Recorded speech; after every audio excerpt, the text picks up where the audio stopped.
പശ്ചിമഘട്ടത്തിലെ ആനകളുടെ പ്രധാന ആവാസ മേഖലയായിരുന്നു ഒരു കാലത്ത് മൂന്നാർ. എന്നാൽ ഇന്ന് ആനകൾ നിലനിൽപ്പിനായി പോരാടുന്നിടമായി ഇവിടെ മാറിക്കഴിഞ്ഞു.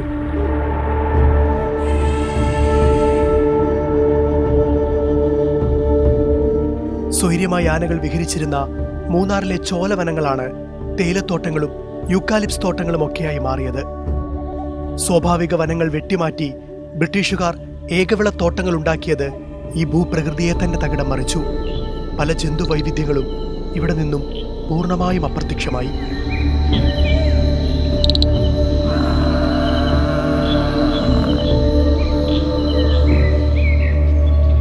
ബ്രിട്ടീഷുകാരുടെ കാലം മുതൽക്കേ ആനകൾ ഏറ്റവും ക്രൂരമായി വേട്ടയാടപ്പെട്ടിട്ടുള്ള ഇടങ്ങളിൽ ഒന്നുകൂടിയാണ് മൂന്നാർ. ആനകളടക്കമുള്ള ജീവികളുടെ ശേഷിച്ച ആവാസ വ്യവസ്ഥയിലാണ് കയ്യേറ്റങ്ങളും കോൺക്രീറ്റ് കാടുകളും പിന്നാലെ എത്തിയത്. ഇവിടെ വനങ്ങളുണ്ടാക്കിയ മൂന്നാറിന്റെ മക്കളായ ആനകൾക്ക് ഇന്നവരുടെ മണ്ണും വിണ്ണും അന്യമായിക്കൊണ്ടിരിക്കുന്നു.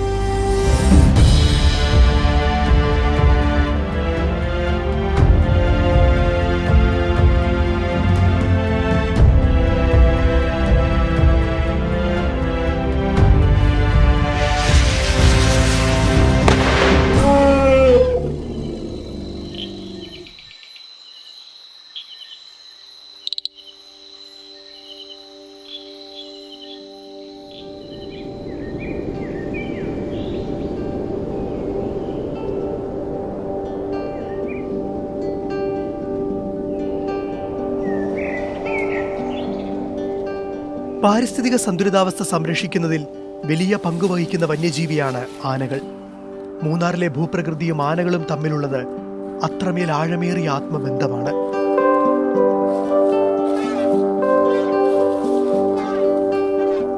ആനകൾ വേരുകളെ ഇളക്കുന്നത് പുതിയ സസ്യങ്ങൾ ഉണ്ടാക്കാൻ സഹായിക്കും. ആനകൾ പിണ്ടമിടുന്നതിലൂടെ ബഹുദൂരങ്ങളിലേക്ക് വിത്ത് വിതരണമുണ്ടായി വനം വ്യാപിക്കുന്നു. ആനകളാണ് മൂന്നാറിലെ ചോലവനങ്ങളുടെ സൃഷ്ടിയിൽ ഏറ്റവും നിർണായക പങ്കുവഹിച്ചവർ.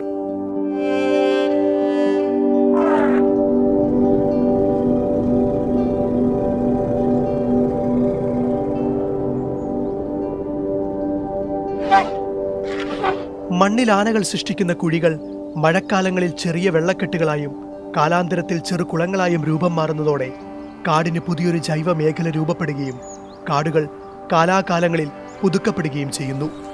ഉയർന്ന മരത്തിന്റെ ചില്ലകൾ ഒടിച്ചിടുന്ന ആനകൾ സഹജീവികളുടെ വിശപ്പും അകറ്റുന്നു.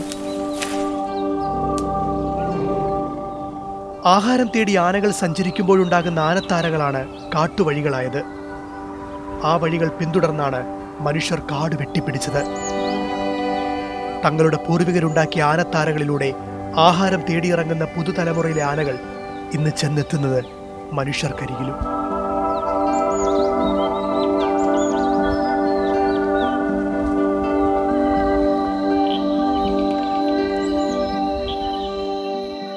മൂന്നാറിലെ ആനകളെ 1.5 പതിറ്റാണ്ടോളമായി പിന്തുടരുന്നു ഹാഡ്ലി രഞ്ജിത്ത്.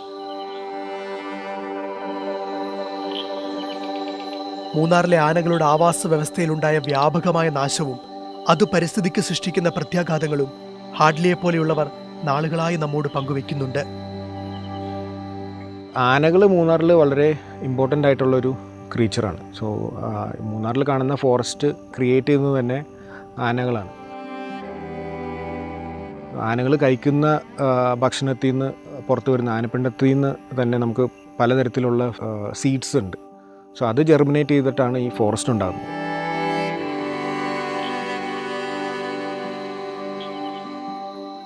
ആനകൾ ഇവിടെ നിന്ന് ഇല്ലാണ്ടായാൽ നമുക്കിവിടെ ഫോറസ്റ്റ് ഇല്ലാണ്ടാവും. ഫോറസ്റ്റ് ഇങ്ങനെ സർക്കുലേറ്റ് ചെയ്തിട്ട് എല്ലാം കണക്റ്റഡാണ്, നമ്മളും അതിൻ്റെ അകത്ത് കണക്റ്റഡാണ്. സോ ആനകൾ ഇല്ലാത്തൊരവസ്ഥ മൂന്നാറിൽ ഉണ്ടെങ്കിൽ നമ്മൾക്കും ഇവിടെ ജീവിക്കാൻ പറ്റാത്തൊരവസ്ഥയാവും. സോ എലിഫൻസിനെ പ്രൊട്ടക്റ്റ് ചെയ്യേണ്ടത് നമുക്ക് വളരെ ഇമ്പോർട്ടൻ്റ് ആയിട്ടുള്ളൊരു കാര്യമാണ്. ആനകളെ ഇവിടുന്ന് ആന ശല്യം എന്ന് പറഞ്ഞിട്ട് നമുക്ക് ഇവിടുന്ന് മാറ്റാൻ ഉള്ളൊരു ഓപ്ഷൻ അല്ല. നമുക്ക് ആനേനെ ഉള്ള സ്ഥലത്ത് നമ്മൾ എങ്ങനെ പ്രൊട്ടക്റ്റ് ചെയ്യാൻ പറ്റുമെന്നാണ് നോക്കേണ്ടത്.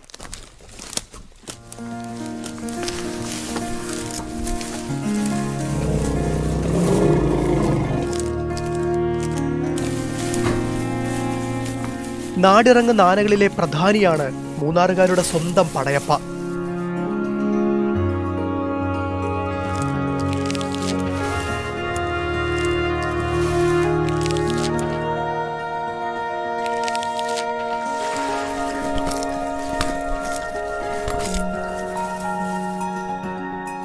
മുൻകാലുകളേക്കാൾ നീളം കുറഞ്ഞ പിൻകാലുകൾ കാരണം ആനയുടെ നടപ്പിലുണ്ടായ രജനി സ്റ്റൈൽ കണ്ടാണ് മൂന്നാറിലെ തോട്ടം തൊഴിലാളികൾ ഇവന് പടയപ്പ എന്ന പേരിട്ടത്.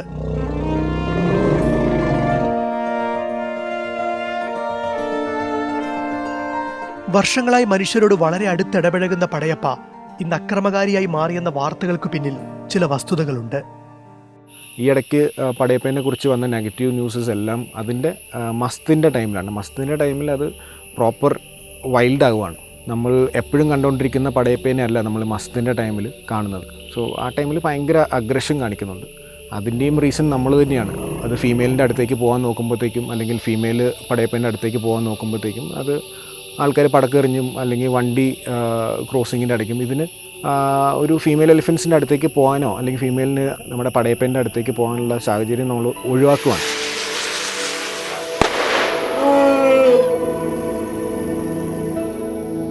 പടക്കം പൊട്ടിക്കുമ്പോഴത്തേക്കും രണ്ടാനയും പടയപ്പേനെയും ഫീമെയിൽ എലിഫൻസിനെയും അങ്ങോട്ടും ഇങ്ങോട്ടും ഓടിച്ചു വിടുമ്പോഴത്തേക്കും അതിൻ്റെ ഒരു അഗ്രഷനൊക്കെയാണ് മോസ്റ്റ്ലി കാണിക്കുന്നതായിട്ട് എനിക്ക് തോന്നിയിട്ടുള്ളത്. പിന്നെ പടയപ്പേനെ ഒരു സ്ഥലത്ത് നിർത്തുന്നില്ല. ആൾക്കാരുള്ള ഒരു സ്ഥലത്തേക്ക് വരുമ്പോഴത്തേക്കും അപ്പോൾ തന്നെ അവിടുന്ന് ഡിപ്പാർട്ട്മെൻറ്റിലേക്ക് വിളിച്ച് പറയും പടയപ്പ ഈ ഏരിയയിലുണ്ടെന്ന് പറയും. അപ്പോൾ RRT ടീം വരും. അവരുടെ ജോലി എന്ന് പറയുമ്പോൾ ഇതിനെ ആൾക്കാരുടെ ഇടയ്ക്ക് നിന്ന് കാട്ടിലേക്ക് കയറ്റി വിടുക എന്നുള്ളതാണ് അവരുടെ ജോലി. അപ്പോൾ അവർ വരിക, പടക്കം പൊട്ടിക്കും, ഓടിക്കുകയാണ്. സോ നെക്സ്റ്റ് അവിടുന്ന് ആ പടയപ്പ അവിടുന്ന് പോകുന്നത് അടുത്തൊരു വില്ലേജിലേക്കായിരിക്കും.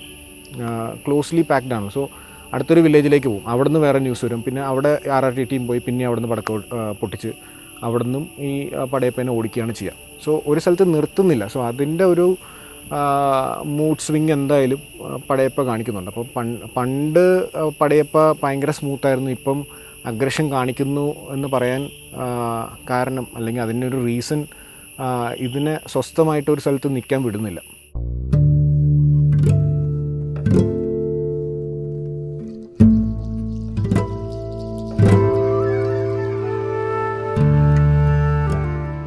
സ്വാഭാവിക വനങ്ങളുടെ നാശവും കയ്യേറ്റങ്ങളും മാത്രമല്ല, അനിയന്ത്രിതമായ പാരിസ്ഥിതിക മലിനീകരണവും മൂന്നാറിന്റെ ജൈവ വൈവിധ്യത്തെ താളം തെറ്റിച്ചിരിക്കുന്നു.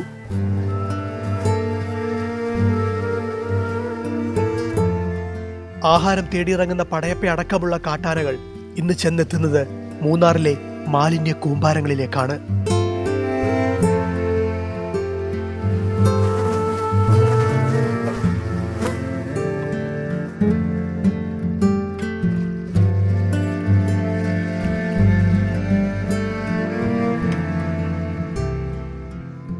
നമ്മുടെ ഇവിടെ മൂന്നാറിൽ ഡംപ് യാർഡ് ഉണ്ട്. ഡംപ് യാർഡിൽ മാർക്കറ്റിൽ നിന്നുള്ള വെജിറ്റബിൾ വേസ്റ്റ്സ് എല്ലാം കൊണ്ട് ഡംപ് ചെയ്യുന്നുണ്ട്.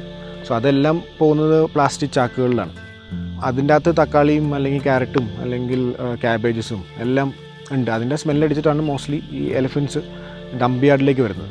സോ അത് കഴിക്കാൻ വേണ്ടിയിട്ട് നമ്മുടെ ആന ശ്രമിക്കുമ്പോൾ അതിൻ്റെ കൂടെ ചില സമയത്ത് ചെറിയ പ്ലാസ്റ്റിക് മാലിന്യം ഇതിൻ്റെ വയറ്റിലേക്ക് പോകുന്നുണ്ട്. സോ അതൊരു വലിയൊരു പ്രശ്നം തന്നെയാണ്. നമ്മുടെ ഇവിടെ ഒരു വേസ്റ്റ് മാനേജ്മെൻറ്റ് ഭയങ്കര ഒരു പ്രശ്നമാണ്. പ്ലാസ്റ്റിക്കോ അല്ലെങ്കിൽ ഫുഡോ സെഗ്രിഗേറ്റ് ചെയ്തിട്ടല്ല നമുക്കിവിടെ ഇടുന്നത്. സോ ഇപ്പോൾ റീസെൻ്റ്ലി പഞ്ചായത്ത് സെഗ്രിഗേറ്റ് ചെയ്തിട്ടാണ് വേസ്റ്റ് കളക്ട് ചെയ്യുന്നത്. പക്ഷേ എന്നാലും ആ ഡംപ് യാർഡിലുള്ളത് മിക്സ് ചെയ്തിട്ടുള്ള ഒരു മാലിന്യമാണ്. ലൈക്ക് വെജിറ്റബിളും പ്ലാസ്റ്റിക്കും എല്ലാം മിക്സ് ചെയ്തിട്ടാണ് അവിടെ കിടക്കുന്നത്.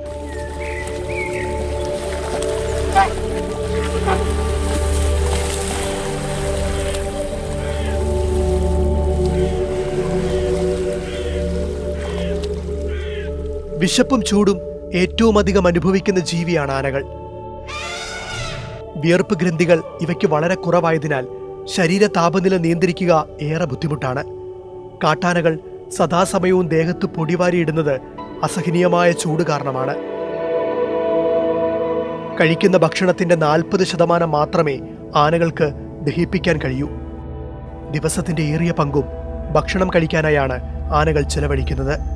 കാലാവസ്ഥയിലുണ്ടായ അസാധാരണ മാറ്റങ്ങളും കടുത്ത വിശപ്പും ആനകളെ നാട്ടിലേക്കിറങ്ങാൻ നിർബന്ധിതരാക്കുന്നു.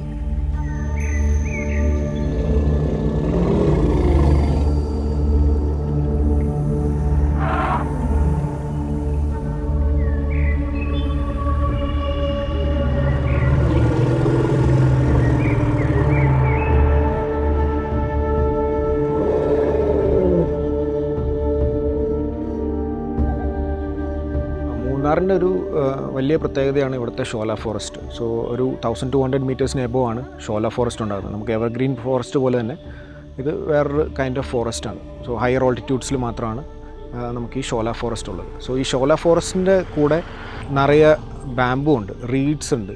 സോ എലിഫൻസിൻ്റെ ഒരു വളരെ ഇഷ്ടപ്പെട്ട ഒരു ഭക്ഷണമാണ് ഈറ്റ. ആനകൾ എപ്പോഴും വളരെയധികം നടക്കുന്ന ഒരു ക്രീച്ചറാണ്. സോ ഒരു ഫോറസ്റ്റിൽ ഉള്ള ഭക്ഷണങ്ങൾ അത്യാവശ്യം തീരാറാകുമ്പോഴത്തേക്കും അത് ആ ഫോറസ്റ്റ് പാച്ചിൽ നിന്ന് വേറൊരു ഫോറസ്റ്റ് പാച്ചിലേക്ക് പോകുന്ന വഴീൻ്റെ ഇടയ്ക്ക് നമുക്കിപ്പം ടീ പ്ലാന്റേഷൻസ് ഉണ്ട്, റോഡ് ക്രോസിങ്സ് ഉണ്ട്. സോ ആ സമയത്താണ് കൂടുതലും ഈ ഹ്യൂമൻ എലിഫൻറ്റ് കോൺഫ്ലിക്ട്സ് എന്ന് പറഞ്ഞിട്ടുള്ള പരിപാടി നടക്കുന്നത്. സോ റോഡ് ക്രോസ് ചെയ്യാനും വളരെ ബുദ്ധിമുട്ടുണ്ട്. ചില സ്ഥലങ്ങളിലെല്ലാം കമ്പിവേലികളുണ്ട്. ടീ പ്ലാന്റേഷൻ്റെ സൈഡിൽ മൊത്തം കമ്പിവേലികളാണ്. സോ അത് ക്രോസ് ചെയ്ത് പോകാൻ ആനകൾക്ക് എപ്പോഴും ബുദ്ധിമുട്ടാണ്. അതുകൊണ്ടാണ് ആനകൾ കൂടുതലും റോഡേ നടക്കുകയും എന്നിട്ട് അതിന് പറ്റുന്ന ഒരു സ്ഥലം വരുമ്പോഴത്തേക്ക് റോഡ് കട്ട് ചെയ്തിട്ട് ടീ പ്ലാന്റേഷനിലേക്ക് പോയി അടുത്ത ഫോറസ്റ്റിലേക്ക് പോകുന്നതും അതുകൊണ്ടാണ്. സോ ഈ കമ്പിവേലികളും ഈ ഫോറസ്റ്റ് ഫ്രാഗ്മെൻറ്റേഷനും ഒരു വലിയൊരു പ്രശ്നമാണ് മൂന്നാറിൽ. ആനകളും മനുഷ്യരും തമ്മിലുള്ള സംഘർഷങ്ങൾ നാൾക്കുനാൾ മൂന്നാറിൽ വർദ്ധിച്ചു വരുന്നു. ആനകൾക്ക് സഞ്ചരിക്കാനുള്ള ഇടങ്ങൾ വൻതോതിൽ കുറഞ്ഞതാണ് ഇതിന് പ്രധാന കാരണം. അനുദിനം നഷ്ടമായിക്കൊണ്ടിരിക്കുന്ന തങ്ങളുടെ ആവാസ വ്യവസ്ഥയിൽ അതിജീവനത്തിനായി പൊരുതുകയാണ് ഇന്ന് മൂന്നാറിലെ ആനകൾ. അവരെ സംരക്ഷിക്കാനുള്ള പോരാട്ടത്തിൽ ഹാർഡ്ലി രഞ്ജിത്തിനെ പോലെയുള്ള മനുഷ്യരും.